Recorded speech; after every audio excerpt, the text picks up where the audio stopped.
poses une question et tu succèdes. D'accord. Formidable. Mais je ne répondrai pas à la question. Oui, ma question, c'est que vous avez évoqué l'association de Jean-Louis Borloo, mais vous pensez vraiment qu'elle peut avoir un impact réel? C'est la question, c'est sans sous-entendu. Moi, je pense objectivement que toutes les interventions financières en Afrique peuvent avoir un impact réel si, comme je l'ai dit, et j'ai peut-être un peu trop insisté, si cette corruption qu'on trouve à tous les niveaux administratifs des pays, qui sont récipiendaires des sommes attribuées, des subventions, si cette corruption est supprimée. Il faut donc, à mon sens, que le dispatching de ces richesses qu'on leur propose soit contrôlé strictement et rigoureusement. Je pense que de nombreux fonctionnaires de l'ONU qui sont grassement payés dans des bureaux pourraient être détachés auprès des gouvernements et des différentes administrations de façon à faire des contrôles, des audits réels et des contrôles réels de la consommation. Je pense que cette réussite dans les investissements passe par un contrôle, un suivi systématique. Je te donne de l'argent de poche, mais je regarde comment il est utilisé. Je pense que c'est une condition sine qua non pour que l'argent soit placé effectivement où il doit être placé, c'est-à-dire à la base, dans les infrastructures de base, dans les écoles. Zazou rappelait dans son entretien au point qu'ils vont avoir, grâce à la science moderne, ils vont avoir des blocs opératoires hyper sophistiqués, mais pour l'instant, ils n'ont pas de blocs opératoires classiques et normaux. Et le fait est que dans tous les domaines de l'infrastructure, l'argent n'est pas descendu ou très peu descendu, parce qu'il y a une corruption qui est monstrueuse. Et si vous prenez les statistiques de Transparency International, vous verrez que malheureusement, pour nous et pour notre continent que nous avons aimé et que nous aimons toujours, tous les pays pratiquement sont placés entre la 150e et la 200e place. C'est assez dramatique. Et je pense que le problème principal est là. Quand les infrastructures permettront une éducation à la base, le peuple sera ouvert sur une vraie démocratie, et je pense que le problème sera réglé. Je vais céder la parole à Philippe Randa. Comment le présenter? Tout à l'heure, un autre Philippe, l'orateur précédent, Philippe de Parseval, évoquait avec un grand sens de l'image, n'est-ce pas, le fait que pendant la durée de son propos, 2000 Africains étaient nés. Eh bien, pendant la durée du propos de Philippe Randa, 2000 livres sont réédités. Non, c'est pas tout à fait ça, car Philippe Randa est un des éditeurs les plus prolifiques, n'est-ce pas, beaucoup de bébés sous forme de livres, et par ailleurs, essayiste, connu par la fréquence de son travail, et également collaborateur et journaliste sur la chaîne libre TV Liberté. Je cède volontiers la parole à Philippe Randa. L'Afrique, inépuisable et rentable vivier de maladies et de pandémies. Et ma question à Philippe de Parseval, ce n'était pas du tout prévu, mais ça fait une transition avec mon propos, puisque sa réponse, c'est la corruption. Et je vais malheureusement apporter beaucoup d'eau à ce moulin. La corruption en Afrique est quelque chose d'abominable. Mesdames, messieurs, chers amis, il faut vraiment décidément jurer de rien. En proposant à Yves-Marie Lolland une intervention sur ce que je lui présentais comme une formidable arnaque, et la pire de toutes, puisqu'elle était censée reposer à la fois sur l'abomination de maladies bien réelles, mais parfois surexploitées, pour ne pas dire surévaluées, dans le seul but de ponctionner des sommes toujours plus importantes ad mortem aeternam, si j'ose dire, et sur une charité quasi exigée des pays africains auprès des nations occidentales, j'étais certain de mon fait. Restait à étudier plus précisément mon propos, circonscrire les acteurs de cette ignoble entreprise de raquette, soit les dirigeants de ce continent et leurs victimes, soit les nations occidentales, paralysées par un grotesque sentiment de repentance, savamment entretenu par tant d'associations, auto-proclamés bras vengeurs de l'anticolonialisme. Seulement voilà, la vérité m'est rapidement apparue différente. Ce n'est pas à proprement parler de raquettes humanitaires, mais, et c'est peut-être plus dramatique encore, de véritables gabegies humanitaires. Je vais donc développer mon intervention en 3 points. Tout d'abord, un bref rappel historique sur l'évolution des maladies en Afrique, avant la colonisation, pendant celle-ci et après celle-ci. Ensuite, puisque c'est une maladie qui a tant ému l'opinion mondiale, on a tout fait pour cela d'ailleurs, je vous parlerai d'Ebola, ce virus immédiatement présenté comme une pandémie qui menaçait tous les habitants de la Terre. Est-ce vraiment la vérité? Enfin, je vous entretiendrai de la mortalité causée par les faux médicaments, qui commencent seulement maintenant à être dénoncés. À travers ces trois axes, je brosserai un tableau rapide des différents intervenants et de la réalité de leur action. Et surtout, pour la plupart d'entre eux, nous verrons leur triste, voire même insupportable réalité. Première partie donc sur l'Afrique et ses terribles maladies. Dans son livre « Le devoir d'insurrection », le docteur Bernard Plouvier ne fait pas dans l'approximation, n'utilise pas la langue de bois et fait fi de tout politiquement correct en assénant une vérité qui n'est pas celle des chantres de la repentance de l'homme blanc. Je le cite, « Après un demi-siècle de décolonisation, écrit-il, le continent africain bat tous les records mondiaux en matière de mortalité infantile, essentiellement par gastroentérite, et de sida, par manque de stérilisation du matériel médical, notamment chirurgical, ou par refus de la prévention, dont le préservatif, de viols et de meurtres, d'exploitation sexuelle des enfants d'âge prépubère et même d'esclavage pour dette. C'est que le continent noir est victime d'abord et avant tout d'un fléau qui n'est autre qu'une véritable boîte de Pandore des drames sanitaires qui n'en sont que la tragique conséquence. C'est la surpopulation. Les anciens colonisateurs, pourtant si vilipendés, n'ont pas lésiné sur les campagnes de vaccination pour réduire la mortalité que causaient rougeole, tétanos, poliomyélite et diphtérie. Ces colonisateurs, quotidiennement montrés du doigt et accusés d'avoir si exagérément exploité les Africains, ont pourtant introduit les règles d'hygiène et d'assainissement, de prévention et de médecine, dont le suivi de la femme enceinte, qui a fait diminuer la mortalité périnatale, monstrueuse avant la colonisation par l'homme blanc.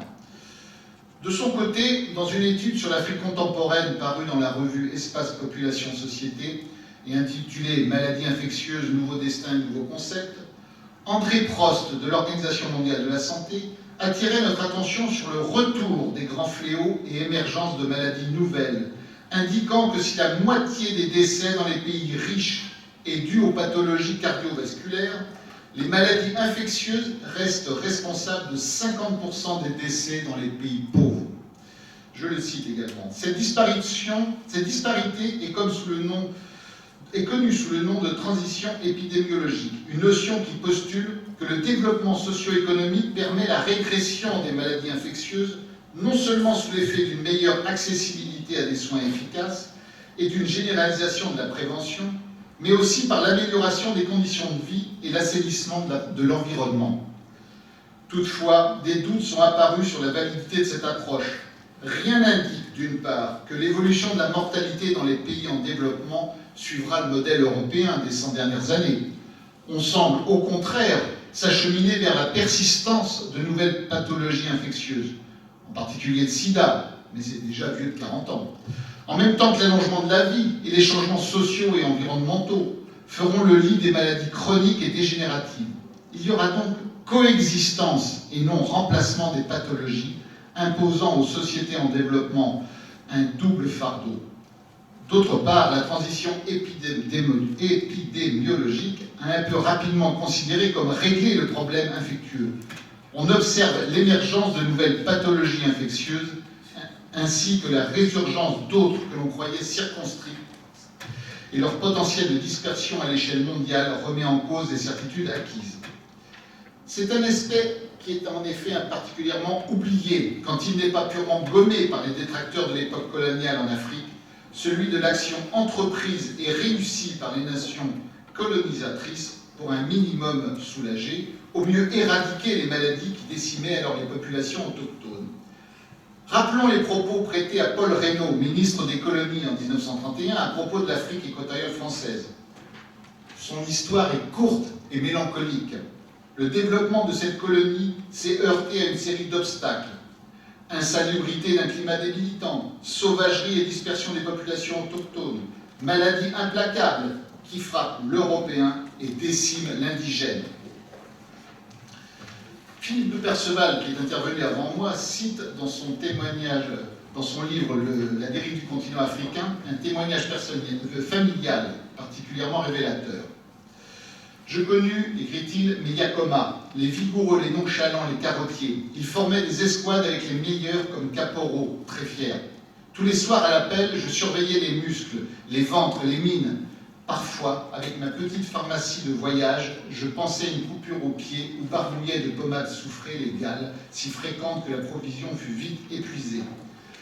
Dès qu'ils virent les drogues, tous exhibèrent des bobos, racontèrent des maladies imaginaires pour avoir quelque chose de ces médicaments magiques à leurs yeux. Je les envoyais promener car la provision était maigre. Cette concentration des populations dans de véritables taudis engendre la recrudescence des maladies contagieuses, de la misère et de l'insécurité. On insiste ainsi, dès les années 60 du siècle dernier, au retour de la malnutrition, de la mortalité liée aux maladies et à l'insécurité dans la plupart des pays de ce continent, fléau que les nations dites colonialistes étaient parvenues à quasiment éradiquer dès les premières décennies du XXe siècle. Ce retour à la case départ est notamment, n'ayons pas peur de le dire, la conséquence de la corruption à tous les échelons politiques et administratifs, à commencer par les dirigeants et leurs familles, et plus généralement leurs tribus, mais également, on va le voir, par les intervenants occidentaux, fonctionnaires opportunistes et de nombreuses associations humanitaires. Avant de clore cette première partie consacrée à un aperçu forcément bref et incomplet, mais je l'espère suffisamment édifiant, je ne voudrais pas oublier de parler des maladies négligées. Qu'appelle-t-on les maladies négligées? Je vous fais grâce de leur liste, mais sachez qu'elles sont un groupe d'infections tropicales particulièrement endémiques dans les populations à faible revenu en Afrique, Asie et dans les Amériques. Elles font de 500 000 à 1 million de victimes par an. Les mesures préventives ou les traitements médicaux disponibles dans les pays développés sont quasi absents dans les pays les plus pauvres, bien que certains traitements soient peu coûteux. Mais les trois grandes maladies, sida, tuberculose et paludisme, monopolisent généralement les financements de la recherche, alors que les maladies négligées peuvent rendre le sida et la tuberculose plus meurtrières. Anne-Sophie Lenné a consacré une thèse à ces maladies négligées. Ces maladies négligées représentent un fardeau mondial d'au moins 20 millions de vies perdues. Pourtant, les malades souffrent d'un manque, voire d'une absence totale de médicaments, parce que les maladies négligées touchent presque exclusivement des populations pauvres, représentent un marché insuffisant pour assurer un retour sur investissement. Elles ne bénéficient pas ou peu de recherche. Et les maladies psychiatriques en Afrique, qui en parle? Serait-ce un sujet tabou? Leurs traitements dans les pays occidentaux ont-ils prouvé leur efficacité? Mais l'urgence est sans doute à la lutte contre les maladies traditionnelles et les virus. Médecins et psychiatres formés aux techniques occidentales apportent pourtant le seul savoir reconnu aux populations des pays en voie de développement technique. Ce n'est pas sans conséquence. Cette pratique méconnaît systématiquement les valeurs et les modèles culturels des populations où s'exerce l'activité médicale et introduit ainsi une discordance par l'affrontement ou l'opposition entre deux systèmes. L'apport d'une psychiatrie moderne en Afrique, là où il y avait une prise en charge traditionnelle efficace, est un exemple de cette visée impérialiste du savoir occidental. Enfin, pour clore cette première partie de mon intervention, je ne peux m'empêcher de vous dire quelques mots sur le cas de l'Afrique du Sud. Le bilan sanitaire de ce pays, non pas post-colonial, lui, mais post-apartheid, est tout particulièrement significatif. Bernard Lugan l'avait d'ailleurs traité sur le site ecoaustral.com. Je vais passer maintenant à la deuxième partie sur le virus Ebola, qui a tant fait parler de lui en fin d'année dernière et jusqu'au début de cette année. Ebola est-il une manipulation africaine? Ces dernières années, le virus Ebola nous hantait. Il rythmait nos peurs par les bilans réguliers de l'Organisation mondiale de la santé, car les commentaires s'enflammaient sur les risques de contagion. Aucun pays de notre planète, fût-il le plus éloigné du continent noir, n'en aurait été à l'abri. Ebola, depuis qu'il fut identifié dans le nord de la République démocratique du Congo, ex-Zaïre, en 1976, terrorise, ou en tout cas, nombreuses sont les déclarations alarmistes le concernant, censées alerter l'opinion mondiale sur les ravages possibles de cette maladie. Monseigneur Ebola peut régler ça en 3 mois. Ça, c'était le problème de la surpopulation mondiale. comme suggéré en mai 2014 par un Jean-Marie Le Pen, président d'honneur du Front National, déchaînant une immédiate réprobation médiatique, ce dont l'intéressé a par ailleurs l'habitude. Son estimation, pourtant, ne différait guère de l'appel au secours lancé par le ministre libérien de la Défense devant le Conseil de sécurité de l'ONU le 9 septembre suivant. La maladie Ebola se propage comme un feu de forêt, dévorant tout sur son passage. Le pays n'a pas assez d'infrastructures, de capacités logistiques, d'expertise professionnelle et de ressources financières pour faire face à l'épidémie de manière efficace. L'existence du Libéria est gravement menacée. Pourtant, peut-on vraiment parler de pandémie pour un virus déjà vieux de 38 ans, qui totalisait alors, en tout et pour tout, 3093 morts, bilan OMS au 23 septembre 2014. 3093 morts, soit moins que les accidentés de la route française, 3250 en 2013. Ce bilan s'alourdissait certes, selon un bilan actualisé à fin décembre 2014, 3 mois après, toujours de l'OMS, à 7518 morts. Sur 19 000 cas enregistrés dans les 3 pays les plus touchés, Sierra Leone, Libéria, Guinée. Je répète donc, 19 000 cas d'infection, 7 000 morts, 7 518 morts seulement. C'est trop, d'accord, mais seulement quand on parle de pandémie. Aujourd'hui, alors que l'épidémie d'Ebola est considérée comme neutralisée, en particulier au Libéria, un bilan toujours de l'Organisation mondiale de la santé indique 10 823 décès à la fin avril 2015. Cette épidémie est donc certes d'une ampleur inégalée, mais elle tue moins que d'autres. Sur plus de 26 000 malades, quelques 15 000 ont survécu. À comparer avec cet autre chiffre de 8 700 000 Africains qui meurent chaque année de maladie. Et rappelons que la seule diarrhée tue tous les jours plus de 2000 enfants, tandis que le paludisme tue chaque année 1 à 3 millions de personnes. Ebola est-il vraiment une pandémie? Ou pourrait-il l'être? Rappelons que la grippe de 1918, restée dans les mémoires sous le nom de grippe espagnole, car seule l'Espagne publiait alors librement des informations à son sujet, totalisa, elle, des millions de victimes. La grippe espagnole tua quelques 50 millions de personnes, les estimations varient, dont 675 000 aux États-Unis et 408 000 en France, et toucha jusqu'à 40% de la population mondiale. Vouloir ainsi exagérer les ravages et mondialiser les risques de propagation d'Ebola a en tout cas une conséquence immédiate, peut-être celle recherchée cyniquement par certains dirigeants africains, mais également par les grandes structures humanitaires. La Commission européenne a mobilisé 2 millions d'euros supplémentaires en juillet 2014. Son aide à la lutte contre l'épidémie en Afrique de l'Ouest est ainsi passée à 3 900 000 euros. Et 2 mois plus tard, Ronnie Samoukai, du Libéria, y allait de son appel au secours. 4 millions d'euros, ce n'était visiblement pas encore assez. Pourtant, écrit Jean-Marc Dupuis, à l'issue d'une remarquable campagne de relations publiques, l'OMS et les gouvernements occidentaux ont décidé d'engager des dépenses folles pour lutter contre Ebola, se chiffrant en centaines de millions de dollars. Aujourd'hui, entre les dépenses des États-Unis, de l'OMS, de tous les pays européens, des gouvernements locaux et de toutes les organisations humanitaires, la dépense totale a été de 2,4 milliards. Et pourtant, cela n'empêche pas que les pays touchés, toujours par Ebola et uniquement par Ebola, continuent à demander une aide massive. Jamais assez, semble le leitmotiv financier lié au virus Ebola et à cette propagande humanitaire qui ne cesse de harceler l'Occident, si enclin à une obligatoire mauvaise confiance. Étrangement, si de nombreux articles sont consacrés aux demandes incessantes d'argent, toujours plus, pour lutter contre ce virus baptisé un peu exagérément pandémie, peu de gens, en tout cas dans les grands médias d'information, s'interrogent sur l'utilisation qui est faite de ces fonds. L'aide humanitaire est en effet déversée dans le véritable tonneau des Danaïdes.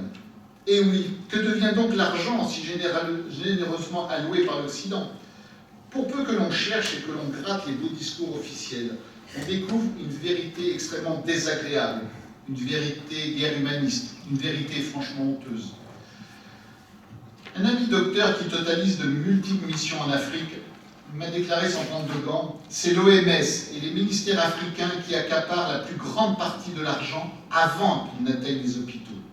Et ce qui reste des sommes initiales, lorsqu'elles arrivent enfin à leur destination, doivent encore passer au tamis de tous les intervenants médicaux sur place, directeurs d'hôpitaux, médecins, infirmiers, avant que peut-être, c'est son estimation, 10% seulement de l'argent versé initialement ne soit réellement consacré aux malades.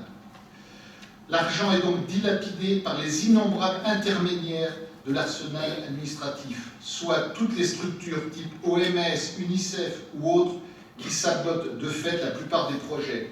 Avant, ajoute cet ami docteur, l'UNICEF faisait des actions sur le terrain en concertation avec les gouvernements.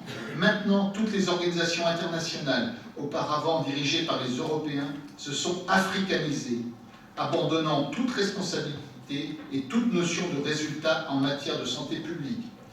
Elles en sont alors devenues inefficaces. L'OMS, l'UNICEF, le HCR, pour ne citer qu'elles, sont désormais autant d'administrations inefficaces que bien souvent rongées par un mal plus terrible encore que la corruption. Un véritable micmac administratif qui consomme l'argent généreusement attribué. Les frais de fonctionnement engloutissent jusqu'à 90% de celui-ci. L'OMS sur le terrain, ça ne marche pas, nous confie encore ce docteur. Tout le monde le sait, mais personne ne fait rien. Un exemple, il y a 10 ans, des experts de l'OMS ont été missionnés en Sierra Leone pour étudier le virus Ebola. Une fois leurs travaux achevés, une grande réunion internationale avec gouvernements locaux et dirigeants internationaux a été organisée sur place. Rien que la conférence a représenté la moitié du budget alloué pour leur mission. Et on arrive à cette scandaleuse pénurie de médecins africains. En septembre 2014, une infirmière française a été infectée en Afrique par Ebola avant d'être transférée à l'hôpital militaire Béguin de Saint-Mandé, en Val-de-Marne. Peut-être certains vous en souvenez. Et un mois plus tard, un Américain ayant lui aussi contracté le virus en Afrique a été hospitalisé à Dallas. Le dimanche précédent, un médecin, lui aussi américain, a été rapatrié et placé en quarantaine pour observation dans une clinique des Instituts américains de la santé près de Washington, pour avoir été simplement en contact avec des personnes contaminées en Sierra Leone. Et pourquoi le continent potentiellement le plus riche en ressources naturelles et la démographie si galopante, qu'elle en est d'ailleurs un grave, sinon le plus grave facteur de trouble, connaît-il une telle pénurie de médecins? Tout simplement parce que tous les personnels médicaux confondus d'origine africaine désertent littéralement leur pays de naissance dans le seul but d'immigrer et d'intégrer les hôpitaux occidentaux. Oui, c'est une désertion quand on abandonne son camp, sa patrie, les siens, au nom de l'appât du gain, obsédé par le mirage occidental. N'ont-ils pas honte, tous ces Africains? Non. Aucun n'a honte de fuir un continent où la mortalité est grandissante et de mettre sous silence leur serment d'Hippocrate. Le Center for Global Development, vous me pardonnez mon accent, l'a révélé en 2008. L'Afrique compte moins de 15 médecins pour 100 000 habitants, contre 380 en France. Ces médecins seraient pourtant indispensables en Afrique, et pas seulement face à Ebola. En 2011, les infections digestives liées à l'absence d'hygiène fécale sont redevenues la première cause de mortalité infantile au monde. L'immense œuvre de civilisation des Européens, comme l'écrivait en 1945 l'écrivain, poète et philosophe français Valéry, qui s'était disputé le profit de déniaiser, d'instruire et d'armer des peuples immenses, immobilisés dans leur tradition et qui ne demandaient qu'à demeurer dans leur état, ce personnel médical pouvait, lui, le reprendre à son compte et prouver au monde entier, à tous les Blancs qui dénoncent tellement comme racistes, qu'ils étaient capables de relever cet immense défi de la santé. Mais non.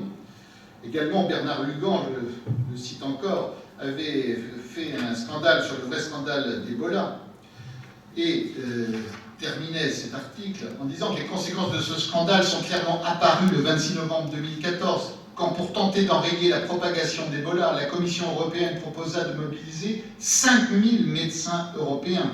La Commission à l'aide humanitaire, M. Androukaitis, déclara ainsi qu'il avait appelé les ministres de 14 États membres pour les exhorter à envoyer plus de personnel médical dans les pays frappés par Ebola. Quand on vous dit que les médecins, vous voyez de plus en plus de médecins africains dans nos hôpitaux, et qu'ils ont le droit évidemment d'aller œuvrer où ils veulent, c'est bon de leur rappeler aussi cette pénurie de médecins dans leur propre pays. Alors, il y a quand même un espoir. L'espoir vient des fonds privés. Oui, ce qui fonctionne le plus dans la prise en charge des pandémies sont bel et bien les fonds privés, comme celui, par exemple, c'en est un au milieu d'autres, de Bill Gates dans la recherche du paludisme. Car ces organismes privés ont, eux, un but précis, des dirigeants responsables et échappent à la gabegie administrative, en principe.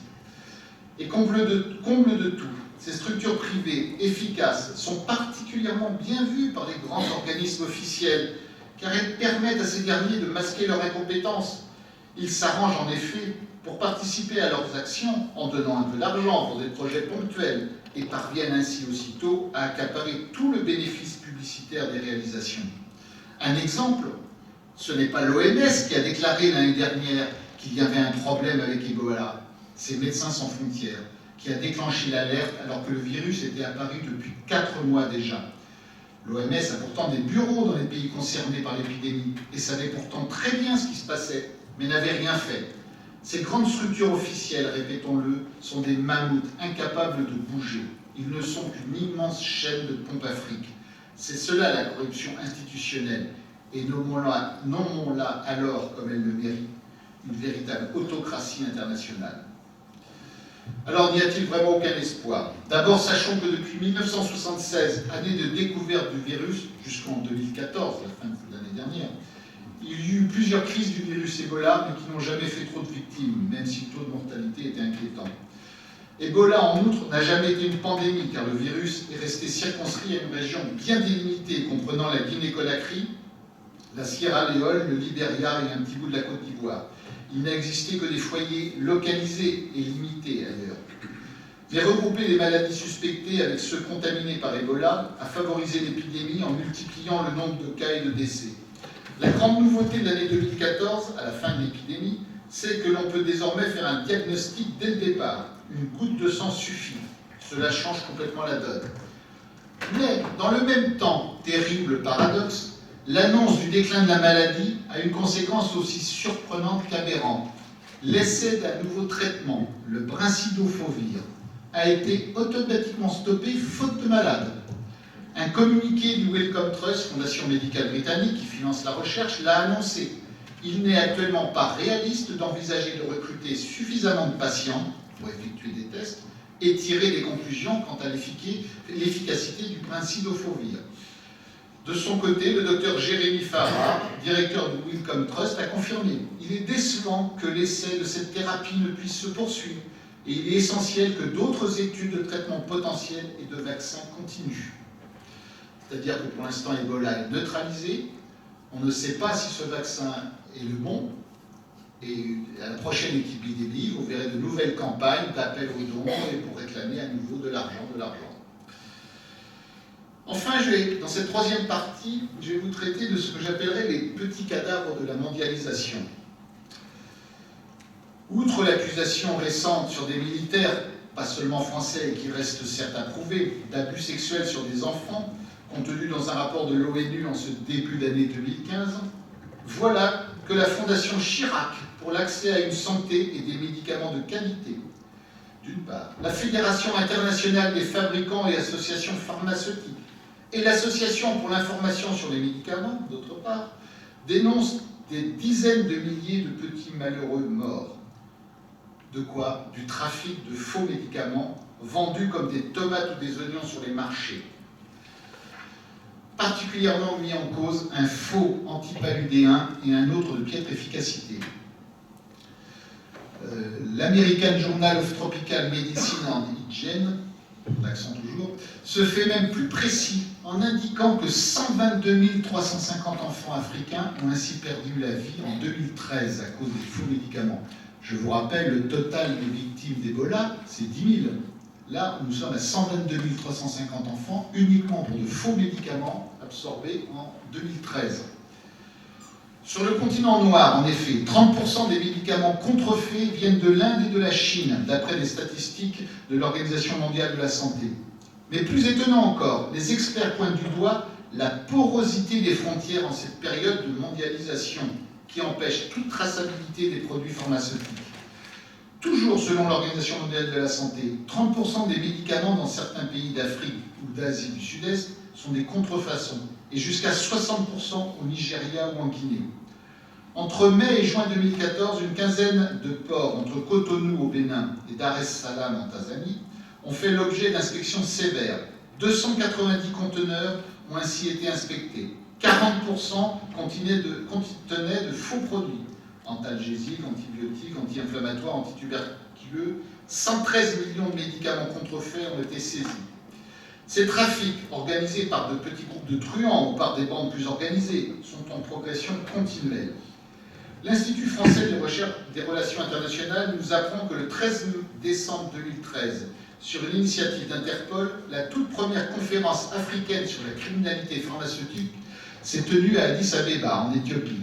Sa déclaration finale affirme la volonté des 20 pays représentés de renforcer la lutte à l'égard de la contrefaçon de produits médicaux. Cette mobilisation à l'échelle du continent est importante. Le fléau des médicaments contrefaits ou falsifiés, qui représente selon l'OMS pas moins de 10% des médicaments en circulation dans le monde, touche particulièrement l'Afrique. Selon une étude récente compilant des résultats de 21 pays subsahariens, plus d'un tiers des médicaments collectés et analysés ne satisfaisaient pas aux tests chimiques de qualité ou de conformité d'emballage. Les médicaments antipaludéens seraient les plus touchés. Le journaliste Éric Valmy rapporte sur France Inter qu'au départ, les pilules étaient fabriquées avec du plâtre et de la poussière. Des sirops pour enfants n'étaient rien d'autre que de l'alcool de batterie avec un peu de sucre qui tuait en quelques jours ceux qui les avalaient. Cependant, il est très difficile de quantifier le nombre de morts et les faux médicaments sont désormais de fabrication moins grossière. Le retour sur investissement est spectaculaire. Les faux médicaments, 25 fois plus rentables que le trafic de drogue, alors que 1 000 $ investis dans le trafic de drogue rapportent 20 000 $. Le gain dans la contrefaçon de médicaments peut atteindre 200 000 à 500 000 €. Il est beaucoup plus facile de faire circuler des comprimés multicolores à l'aspect inoffensif que de la drogue traquée par les polices de nombreux pays. Enfin, les risques liés à ce trafic sont faibles, les contrôles sont quasi inexistants, et en cas de procès, les peines sont souvent symboliques, de quoi faire réfléchir des mafias à la recherche de nouvelles activités. Le principal cartel de drogue mexicain songerait ainsi à s'y reconvertir. Des peines symboliques? Oh oui, comble de l'horreur, les trafiquants arrêtés encourent des peines grotesques au vu de l'hécatombe. Ainsi, au Sénégal, 42 personnes ont été condamnées en mai 2014 à 15 jours de prison pour trafic de faux médicaments. Aline Plançon, sous-directrice d'Interpol chargée de la lutte contre la contrefaçon de produits médicaux et la criminalité pharmaceutique, le confirme. La législation pénale est très faible dans ce domaine et les personnes impliquées ont très peu de chances d'aller en prison. Il n'y a pas non plus de convention internationale sur cette question. Décidément, il ne fait pas bon être enfant en Afrique par les temps qui courent. Mais que l'on ne s'imagine pas que le trafic des faux médicaments ne concerne que le continent noir. En 2014, les douanes françaises ont mis la main sur 594 000 médicaments de contrebande et de contrefaçon dans le cadre de l'opération menée dans 111 pays par Interpol, dont plus de 486 400 à Roissy, et en février 2014, 2 400 000 faux médicaments en tout genre en provenance de Chine avaient déjà été découverts dans le port du Havre. On estime d'ailleurs à 1 million le nombre de décès annuels dans le monde dus directement ou indirectement à l'absorption de médicaments contrefaits. Qu'en est-il maintenant en France avec l'introduction des génériques, dont la qualité va d'un médicament superposable à celui d'origine, à celui de peu efficace ou de mal toléré? Ma conclusion va être lapidaire. On peut comprendre, à défaut de pardonner, la rapacité et l'escroquerie. Mais peut-on faire de même quand s'y ajoute la bêtise, la suffisance et l'incompétence? On vient de le voir, les unes n'empêchent pas les autres. Je vous remercie de votre attention.